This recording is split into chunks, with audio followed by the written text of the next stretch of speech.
Most watch reviews tell you what to buy. I won't. But I'll tell you, as I have been telling you, that brands are running a "trust me bro" gimmick on you. They want you to trust their brand name without actually checking what the name is actually delivering in 2026. These are brands with real histories and real fans. The problem isn't their past. It's the gap between what they're selling and what they're charging. I'll fill that gap. I have begun a series of watches that aren't worth the price and watches that do. This is a continuation of that series. I have got another set of 5 brands that are failing the cost to hype ratio, and 3 that nobody's talking about but should be. Let's begin with the watches you should avoid. The first one would be a painful entry. It is a brand that used to be genuinely excellent, and the story of how it lost its way is the most useful lesson here. Watch with me. Brand 5, Filippo Loretti, the marketing shell. Filippo Loretti arrived with a story perfectly calibrated for the crowdfunding era. Italian design heritage, cutting out the middleman, bringing luxury watchmaking to people who couldn't afford luxury watchmaking. The Kickstarter campaigns raised significant money. The lifestyle photography was excellent. The watches arrived and looked good in photographs. Then people opened the casebacks. Filippo Loretti's watches in the $300 to $500 range use the Seiko NH35A automatic movement. This is the same movement inside a standard Seiko 5 Sports that retails for around $200. The NH35A is a solid, proven, serviceable caliber. It is not the caliber of a brand presenting itself as a luxury disruptor. The cases on many models are base metal with plating finishes that fade with contact, sweat, and normal wear. Some early models used mineral glass rather than sapphire crystal. Here's the specific math that exposes the shell. The NH35, a movement wholesales to small brands for approximately $30. The case components, depending on material, add another $30 to $50. The strap costs $10 to $20. Total component cost, $70 to $100 in a generous estimate. The retail price is $300 to $500. The difference between what goes into the watch and what you pay is entirely funded by the story, the photography, and the Italian-sounding name. There is a particular buyer profile this trap targets most effectively. Someone making their first serious watch purchase, drawn in by the luxury without the markup pitch, who doesn't yet know what questions to ask. They receive the watch. It looks good in person.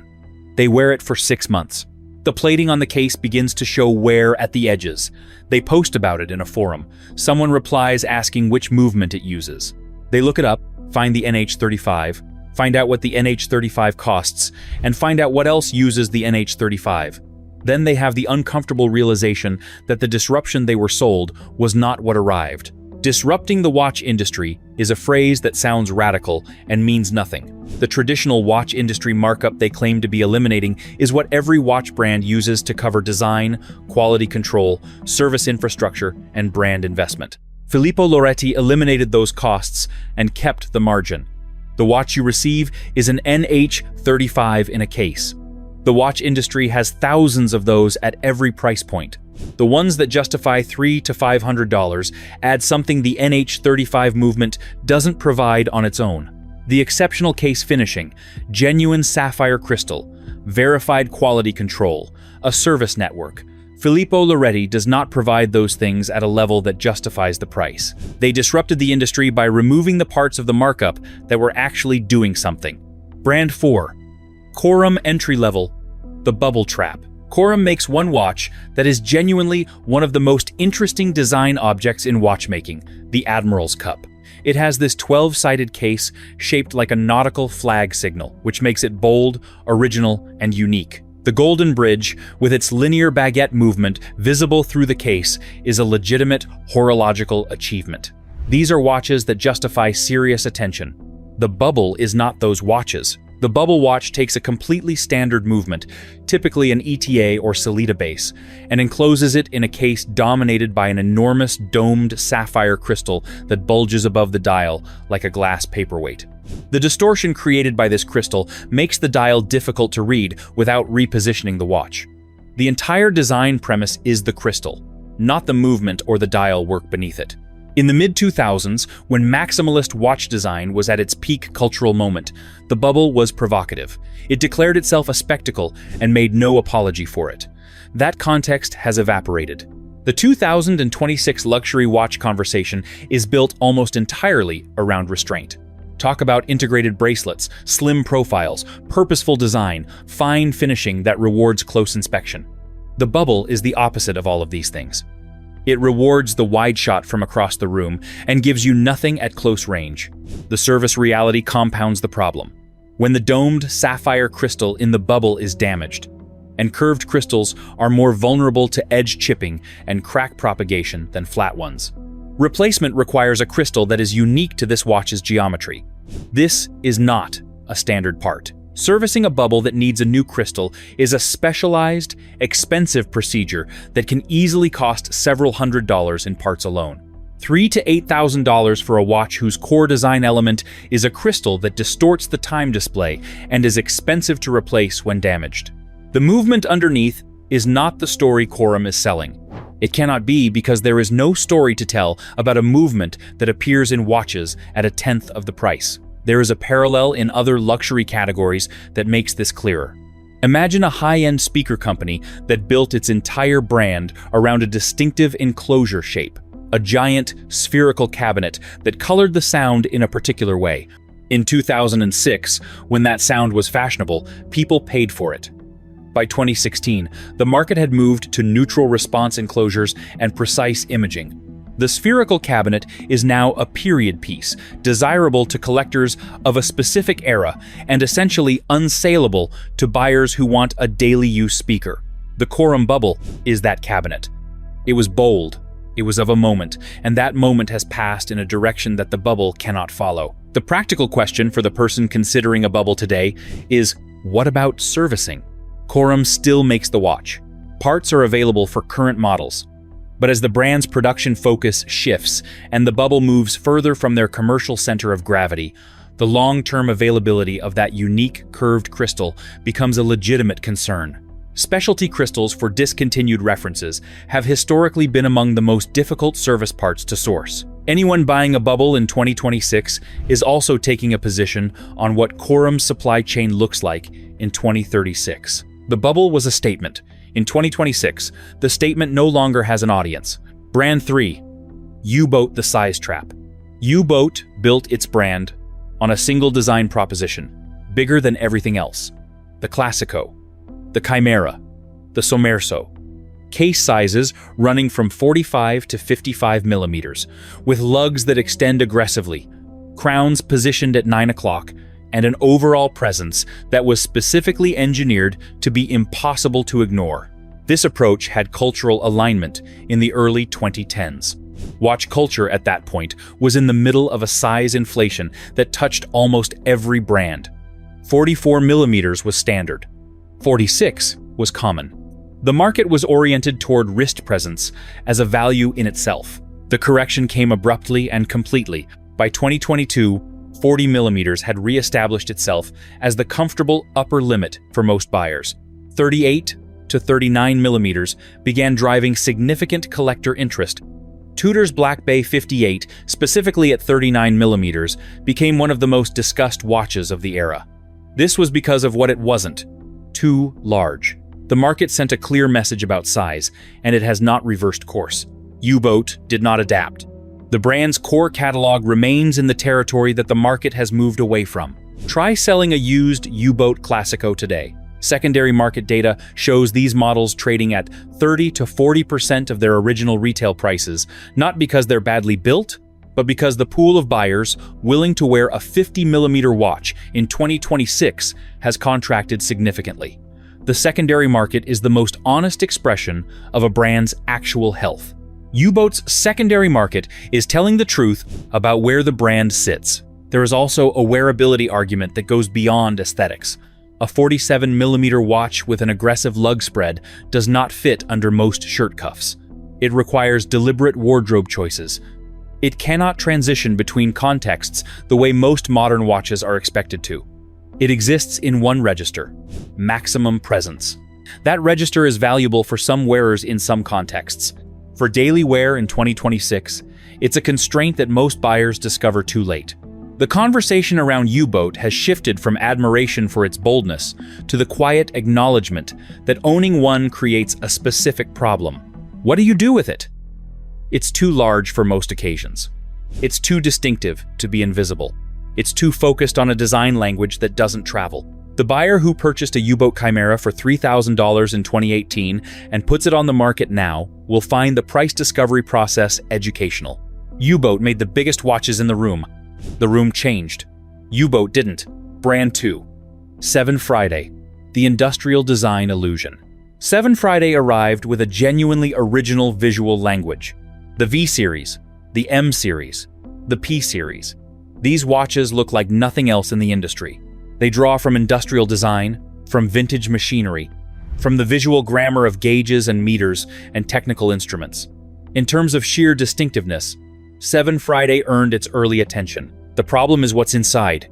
7 Friday's M series and other core models use the Miyota 82 S7, a variant of the 8200 series of movements. This is the same movement family we discussed in the context of the Miyota 8215 stutter, the indirect drive seconds hand that visually freezes and jumps under lateral movement. The watch looks broken. It isn't broken, but it costs $800 to $1,500 and it looks broken. The sapphire crystal issue matters specifically at this price point. Many 7 Friday models across their price range use mineral glass. Mineral glass scratches from everyday contact. Keys, watches, hard surfaces, each one leaves a mark that a sapphire crystal would have survived. At $300, mineral glass is acceptable. At $800, it is an insult. The industry standard for sapphire crystal moves below $500 in watches with any claim to serious construction. 7 Friday's pricing has separated from their material choices. Here is the honest version of 7 Friday's value proposition. The design is genuinely interesting, the visual language is genuinely original, and the movement will keep reliable time. The stutter doesn't affect accuracy. The watch is keeping perfect time while it looks like it's failing. But the overall package, mineral glass, indirect drive movement, limited resale value, doesn't survive comparison with alternatives at the same price that offer sapphire crystal, direct drive, and better finishing. The brand sold its aesthetic. It did not sell the watch behind the aesthetic. Here is the moment this becomes real. You're at a dinner. The watch is on your wrist. You reach for the water glass with your normal wrist movement and glance down at the time. The seconds hand has stopped. It sits there, completely still, for what feels like 2 seconds. Then it lurches forward to catch up. The person across from you notices. You say something reassuring. You check it again a minute later. It's fine now. But the seed of doubt is planted, and it returns every time someone watches you look at your watch. The watch is keeping accurate time throughout this entire experience. The movement is doing exactly what it was designed to do. The stutter is not a defect. But at $800 to $1,500, you have paid for a watch that produces this experience.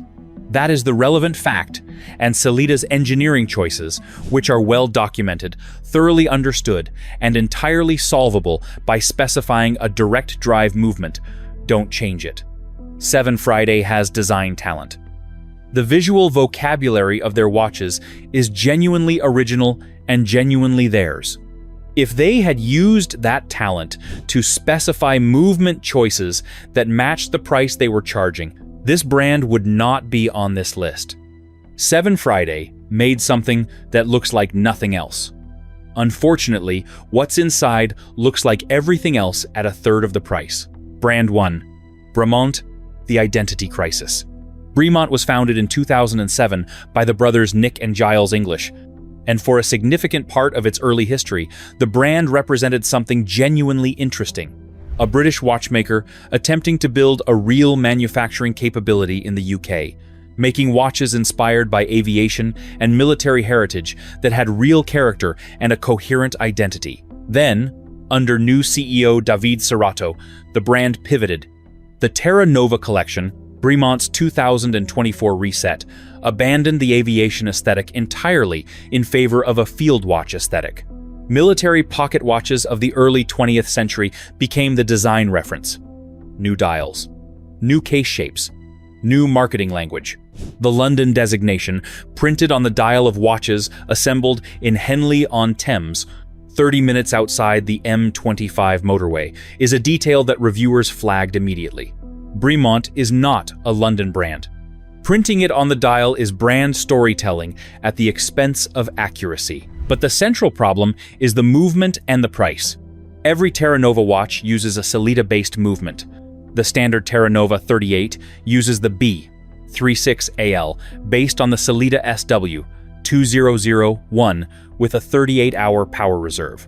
The Terra Nova 40.5 date uses the BE 36AE, also Sellita-based, also 38 hours. The Terra Nova chronograph uses the BE 50AV, based on the Sellita SW 510, confirmed and documented across independent reviews from Monochrome Watches, A Blog to Watch, and Ethos Watches. Prices run from roughly $3,900 to $6,500 to depending on model. The market context for this is a Tudor Black Bay at under 3,900 uses, an in-house manufacturer COSC certified movement, an Oris Aquis with the Calibri 400 in-house with 120-hour power reserve and 10-year warranty is available under $4,500. A Longines Spirit at under $2,700 uses a COSC movement with 72 hours of power reserve. The brands that surround Bremont's price points are offering more technically. Bremont is offering a British story, vintage-inspired aesthetics, and a marketing pivot that a significant portion of their existing audience has publicly rejected. The watch community's response to the Terra Nova has been among the most vocally negative brand critiques in recent memory. Not because the watches are bad objects, but because they represent a brand abandoning what made it specific in exchange for something more generically saleable. A Sellita-based movement at €4,000 is not automatically wrong. The question is whether the case, the finishing, the design, and the brand story justify the premium over the competition. In 2026, for Bremont, the answer the market is returning is increasingly no. The fan community response to the Terra Nova has been documented across multiple platforms. People who had followed Bremont for years, who bought into the aviation identity, who wore the Alt 1, C, and the MBII and the Solo, looked at the Terra Nova and asked what happened to the brand they recognized. Comment sections on Monochrome Watches, A Blog to Watch, and Watch Pro lit up. The dominant tone was not anger, it was genuine disappointment. These were people who wanted Bremont to succeed and found themselves unable to follow where the brand went. When your most loyal customers feel abandoned, you have a brand problem that no amount of new design language resolves quickly. And while the brand searches for its new identity, it is asking buyers to pay €4,000 for a Sellita movement in the interim. That is the ask. And in a market with Oris, Tudor, and Longines all making clear arguments for why you should spend that money with them instead, Bremont's ask is a hard one to meet. Bremont stopped being Bremont and hasn't yet figured out what it is instead. At €4,000, you're paying for a brand that is still searching for itself. Now let's move on the 3 hidden gems you must get. Gem 1. Fears the Brunswick 40. Fears is a watch company that has been making watches, in various forms, since 1846. It has been continuously operating, with records and heritage that predate most of the Swiss brands that sell British collectors, the idea of English watchmaking. Fears relaunched in 2013 and has been methodically building a collection that earns the quiet luxury description rather than just applying it. The Brunswick 40 is the clearest expression of what they're doing. The cushion case is hand-polished in the UK. The dials use traditional color techniques, Bristol blue, raven black, midnight green, applied with reference to how British watchmakers have worked for generations. The hands are hand-beveled, not described as hand-beveled, actually hand-beveled, which you can verify at close inspection. The movement is a Ledoux Perret automatic, a high-quality Swiss caliber from one of the most respected movement manufacturers in the industry, supplying movements to brands across the spectrum, from accessible to genuine haute horlogerie. The power reserve is substantial by the standards of the category. The finishing level of the case and the quality of the dial work belong at a significantly higher price point than the Brunswick occupies. The secondary market on Fears watches holds notably better than comparable British micro-brands, not because the resale market is active, but because the people who own them don't sell them. That absence from the secondary market is itself a data point. When buyers keep what they have, it says something about what the watch is delivering in actual use. For collectors who have watched Bremont drift away from its British identity, Fears is the honest version of that story. A genuinely British watchmaker doing genuinely British watchmaking without the identity crisis. There is something worth naming about what hand-beveled hands actually means in practice. Most watch hands at this price point are machine finished. The flat surfaces are brushed or polished, the edges are blunt or slightly softened. A hand-beveled hand is one where a craftsperson has physically filed and polished the edge of each individual hand, creating a tiny chamfer with a mirror finish that catches light and creates a contrast between the brushed top surface and the polished bevel below. This is the same technique you find on movements from Patek Philippe and A, Lange and Saône. Fears applies it to the hands of a watch that costs $1,500 to $2,000. The Bristol blue dial technique references a color associated with the city of Bristol since the 18th century, a deep, rich blue that has been used in Bristol glass and decorative arts for centuries. Fears is not applying this as branding. They are applying it as genuine craft reference, using techniques for the dial color application that connect to how this color has been produced in the region for generations. This is what quiet luxury actually looks like in practice. Not a marketing claim, not a logo redesign. A watch made by people who know what they're doing and have been doing it for a very long time. Fears has been making watches since before most Swiss brands had their first investor meeting. They just forgot to market it. Before we move on to the next part, let me tell you this. Most people don't realize this, but buying a watch the wrong way can cost you thousands, and you won't even notice it until it's too late. You walk into a store or browse online, and everything looks the same, but behind the scenes, there's a system. Prices aren't always fair, availability is controlled, and one bad decision can leave you overpaying for something that doesn't even hold its value. That's why I created a complete free insider guide to buying watches. Inside, you'll find the best watches to buy, the watches to avoid, and how to choose a watch that actually fits your style and budget long term. The goal is simple. I'll help you stop guessing and start buying smart. You'll find the free guide in the pinned comment and description. Now, let's move on to the next part, Gem 2.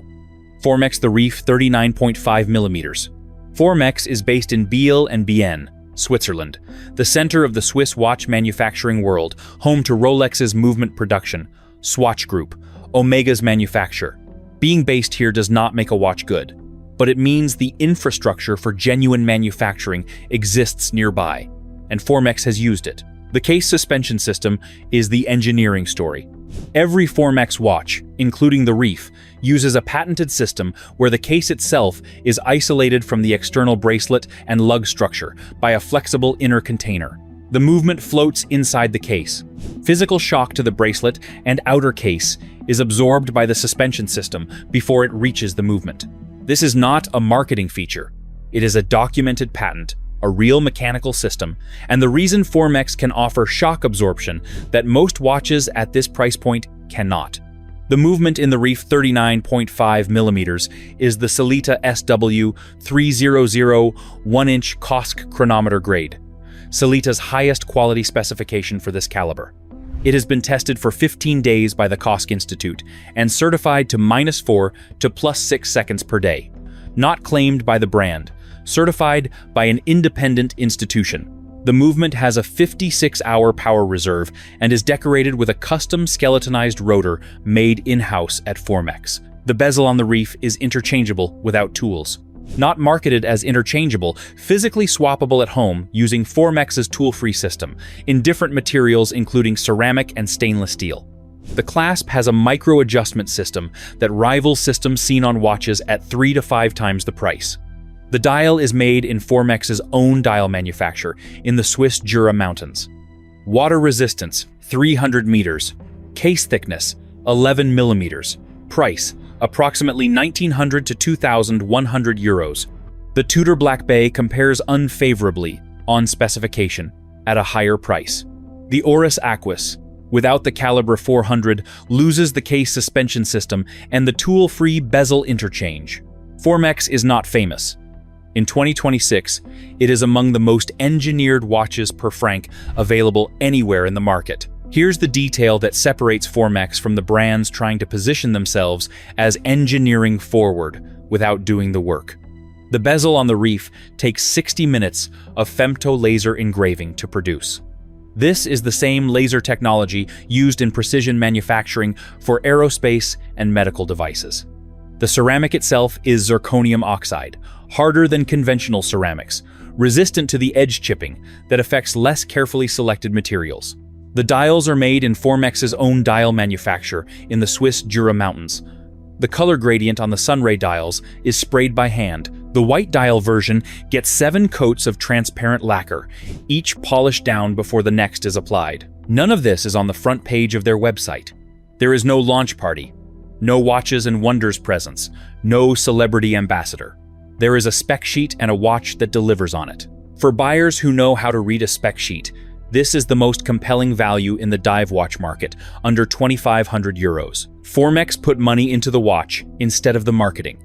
The watch is what shows up in the mail. Gem 3.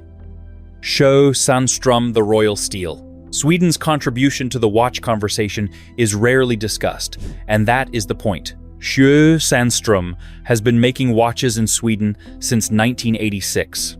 The Royal Steel, their flagship, runs at 36 or 41 millimeters in a case that was designed to be worn low, close to the wrist, with a lug geometry that distributes weight evenly and prevents the watch from shifting position during use. The integrated bracelet is finely finished, with polished bevels against brushed link surfaces. The comparison that comes up repeatedly in collector discussions is the IWC Ingenieur, another technically serious sports watch with an integrated bracelet, excellent proportions, and a case built around wearability rather than spectacle. The Sjö Sandström commands roughly a third of the IWC's price. Inside is a Swiss-sourced automatic movement, competent, reliable, documented, operating at a quality tier appropriate to the price. The brand does not oversell the movement. Their investment is clearly in the case, the bracelet, the proportions, and the philosophy of the object. A watch that is intended to be worn every day for years without looking dated in 6 months. That philosophy produces a specific kind of object, quieter than most of what fills the watch market, better proportioned than most watches at double the price, and made by a brand that genuinely doesn't care whether the wider watch community discovers it or not. The very rare appearance of Sjö Sandström on collector forums is not a sign of weakness. It is the signature of a brand that has built a consistent following among buyers who found them, recognized what they were looking at, and stopped looking elsewhere. There is no waiting list. There is no hype. There is no Baselworld presence or Watches and Wonders booth. There is just a watch that performs at its price with Swedish consistency and no theatrical gestures. The specific buyer this watch was made for is someone who has been through the hype cycle. They bought the brand with the story. They chased the limited edition. They got on a waiting list and waited. At some point, they stopped and asked, "What do I actually want from a watch I'm going to wear every day?" The answer, for a specific kind of collector, is a watch built with real care for proportions and finishing at a great price. Not bad for a brand from 1846. Most of the brands competing for attention in 2026 were founded in the 2010s or 2020s. The brands that want you to associate them with Swiss heritage were mostly founded after World War II. Fears has been making watches since Abraham Lincoln was alive. Sjö Sandström has been making watches since Sweden was the most respected watchmaking country in Scandinavia. Neither of them needs to market their history because their history doesn't fit in a tagline. Sjö Sandström is the watch you find after you've stopped looking for the watch everyone else is talking about. The pattern across every entry on the avoid list is the same. A brand spending their margin on the story rather than the object. Filippo Loretti spent it on Kickstarter campaigns and Italian-sounding heritage. 7 Friday spent it on visual design that doesn't extend to the crystal or the movement choice. U-Boat spent it on case size at a moment when the market was still rewarding that. Corum spent it on a crystal that distorts the time display. Bremont spent it on a rebranding exercise that rejected their own identity. The three gems in this script didn't spend it that way. Fears spent it on hand-beveled hands and traditional dial techniques. Formex spent it on a patented suspension system, Kosk chronometer certification, and a dial manufacture in the Jura Mountains. Sjö Sandström spent it on bracelet finishing and proportional discipline. None of these three brands need you to trust their name before you examine the watch. They're comfortable with the examination. They built for it. That's the difference. And in 2026, that difference is more visible than it's ever been. The useful thing about this moment in watchmaking is that the tools for verification have never been more accessible. You can look up any movement on Caliber Corner. You can check secondary market pricing on watch charts. You can find independent case material analysis on collector forums within minutes. The brands that are counting on you not to do this are the brands on the avoid list. The brands that are counting on you to do it are the gems. Buy the watch. Check the watch. The two things are compatible. The best brands in this market, at every price point, actively want you to check. I am a big fan of Fears. Which watch are you a fan of in this video? Let me know in the comments. Hit the like button and subscribe.